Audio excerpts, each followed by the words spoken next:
योग वशिष्ठ का ये सूत्र कहता है, sever the mind which has on account of its cares become red hot with the mind which is like iron sharpened by the study of scriptures. सूत्र कहता है, उस मन को जो अपनी चिंताओं के कारण लाल हो गया है, उसे अपने बोध की तीक्ष्णता से काट दो, अलग कर दो।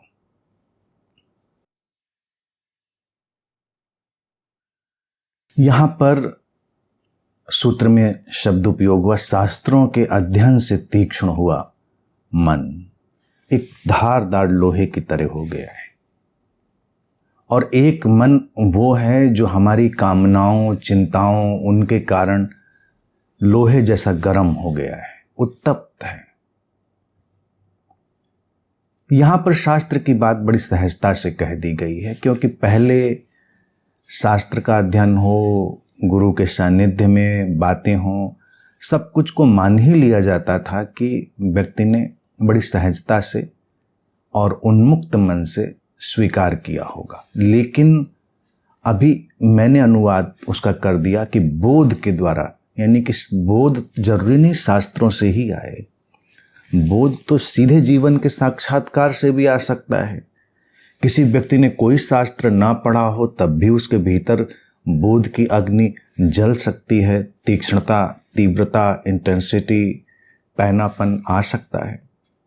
शास्त्र कोई आवश्यक नहीं है। बोध की घटना से शास्त्र पैदा हो जाते हैं, शास्त्रों से बोध हो जाए ऐसा आवश्यक नहीं है। लेकिन जो व्यक्ति सहज है, सरल है, वो शास्त्रों को कट्टरता से नहीं देखता, धारणाओं की तरह देखता है। जैसे इसके पहले के सूत्र में धारणा को धारणा से हटाने की बात कह दी, मन को मन से मिटाने की बात कह दी। तो जो शास्त्रों को सत्य की तरह नहीं पढ़ता, एक धारणा की तरह देखता है, तो उसके लिए तो शास्त्र उपयोगी हो सकते हैं। अन्यथा तो लोग इसी में लड़ते रहते हैं कि हमारे कुरान में क्या कहा है, हमारी गीता में क्या कहा, हमारे वेद में क्या कहा, हमारी बाइबल में क्या कहा, फलां जगह क्या कहा।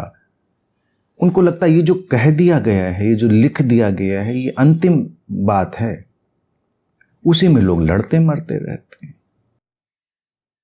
किताबें बेमानी हैं, और इन किताबों को ऐसा किसने बना दिया, ये मनुष्य के इतिहास में एक दुर्घटना है कि हम उनको कोट करते हैं कि किताब में ऐसा लिखा है। मैं हमेशा कहता हूं, लिखा होगा किताब में तो क्या करें? हमको अपनी किताब लिखनी है कि हमको किसी दूसरी किताब पढ़नी है? हमको अपना शास्त्र लिखना है। नहीं लिखा है तो लिख लो। अगर हमारे बोध से कोई बात प्रमाणित होती है, हमारे लिए वो कारगर होती है, किताब नहीं कहती है तो ना कहे, शास्त्र नहीं कहता तो ना कहे, हम अपना शास्त्र लिख लेंगे। शास्त्र जब हम खेलपूर्ण मन से, प्लेफुल एटीट्यूड से देखते हैं, यानी कि धारणा के रूप में देखते हैं, तब तो वो काम का हो जाएगा। धारणा के रूप में देखेंगे तो वो हमको एक तरह की प्रज्ञा, एक तरह की अंतर्दृष्टि देगा। ये सुन रहे हैं हम लोग, ये भी तो एक तरह का शास्त्र ही है, ये भी उपनिषद है जो हम लोग सुन रहे हैं। कोई पुस्तक पढ़ते वहां भी तो वही बात है, बातें तो एक ही हैं। और हमारा मन कैसा हो गया है, बड़ी अच्छी प्यारी सी बात इसमें ऋषि ने कही है कि गर्म हो गए लोहे की तरह, उत्तप्त, लाल, जैसे भट्टी में लोहा तपाया जाता है, जरा से पानी के छींटे पड़ जाएं तो कितनी छन की आवाज होती है। और जब उत्तप्त हो गया होता है, तप गया होता है, लाल हो गया होता है, तो कमजोर और नाजुक भी हो गया होता है। आम लोगों के मन ऐसे ही हैं, गरम लाल लोहे की तरह। छन से एक बात पड़ती है, बड़ी जोर की आवाज होती है। उनके मन ऐसे ही हैं, छनछनाते हुए, कमजोर हैं, इसलिए टूट जाते हैं। वो गरम लोहा जो लाल हो गया है, सख्त नहीं रह गया है। इसीलिए तो बात बात पर लोग आहत होते हैं, अवसाद में जाते हैं। ये जो आज के समय में हम अवसाद की इतनी बड़ी समस्या को फेस कर रहे हैं, वो अवसाद की समस्या ही ये है कि मनुष्य का मन गरम लाल लोहे की तरह हो गया है। क्यों हो गया है? अपनी कामनाओं और अपनी चिंताओं के कारण हम उसको इतना संभालने में लगे हैं, इतना संभालने में लगे हैं कि वो टूटा ही जा रहा है। अब सूत्र कहता है, अपने बोध से तपाए हुए धारदार लोहे को उपयोग में लाओ और उसको काट दो मन को, और शांत हो जाओ। बस इतनी सी बात। रामकृष्ण परमहंस के जीवन में बिल्कुल ऐसी ही घटना घटी।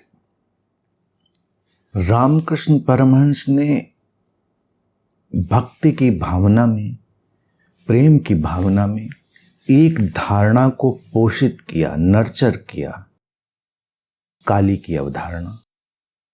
भक्त का हृदय और उनकी अपनी कल्पना की उड़ान, उनकी धारणा उनके लिए सच जैसी हो गई। हमारी धारणाएं भी हमारे लिए सच जैसी ही हो जाती हैं। इसलिए तो हम धारणाओं से मोह में पड़ जाते हैं।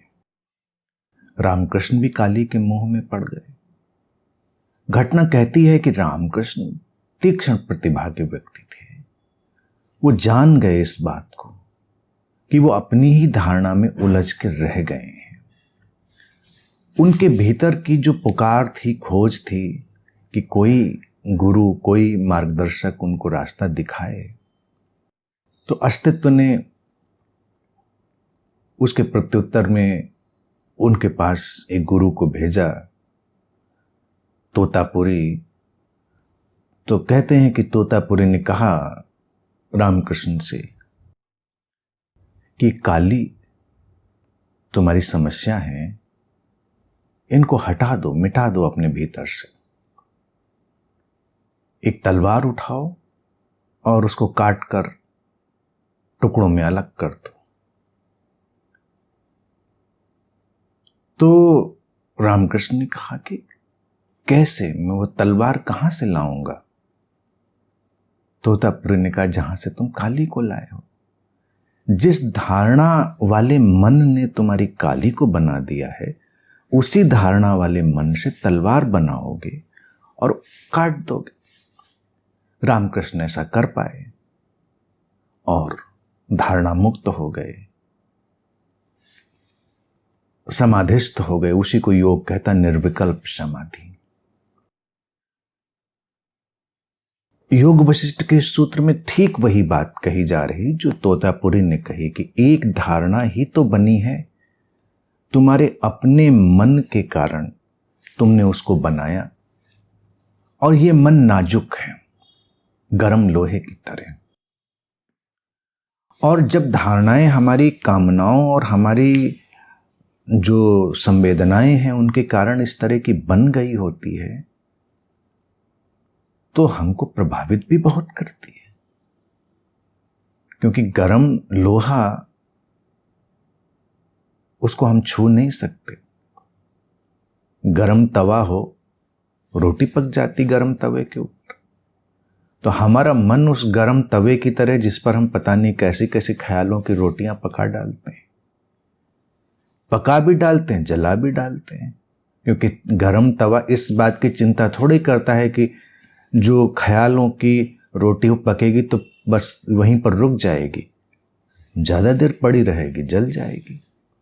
तो लोगों के पास उनके मन के उत्तप्त लोहे में ऐसा ही है। कभी कभी तो वो टाइम से उतार लेते हैं अपनी धारणा, अपनी भावना को, तो उनको रोटी जैसी लगती है, बड़ी स्वादिष्ट। थोड़ी चूक हो जाती है, जल के राख हो जाती है। तो लोगों के जीवन में इसीलिए राख भी है और स्वाद भी है। इसीलिए तो दोनों चीजें हैं, तो समझ नहीं पाता व्यक्ति कि हम करें क्या इसका। क्योंकि बीच में तो स्वाद भी है, उसी मन से पोषण भी है, और उसी मन से राख भी बन रही। तो सूत्र कहता है कि अपने बोध की धारदार तलवार से उस मन को काट दो, उसको एक आकार दे दो, उस गर्म लोहे को ठंडा हो जाने दो, और तब देखोगे कि हाँ, मन तो वही का वही है, लेकिन अब लाल लोहे जैसा नहीं रह गया, अब जलाता नहीं है, अब उसमें एक बोध, अब हम जानते हैं कब बंद कर देना है, कब नहीं बंद करना है, कब तवा आग पे रखना है और कब हटा देना है। ये कला हम जान गए, क्योंकि मन को उत्ताप की आवश्यकता भी होती, जब उत्ताप की आवश्यकता हो। ठंडा मन भी नहीं चाहिए हमको, और लोहे जैसा लाल भी नहीं चाहिए। चाहिए क्या? संतुलित मन चाहिए, बैलेंस्ड माइंड चाहिए। धारणा मुक्त मन एक संतुलित मन होता है, बैलेंस्ड माइंड होता है, ना इस पार ना उस पार, अतियों में डोलता हुआ नहीं होता, वो अतिरेक में जीने वाला नहीं होता, वो मध्य में होता है, संतुलन में होता है, और संतुलन में ही समाधि है, समता है, जीवन का सार है।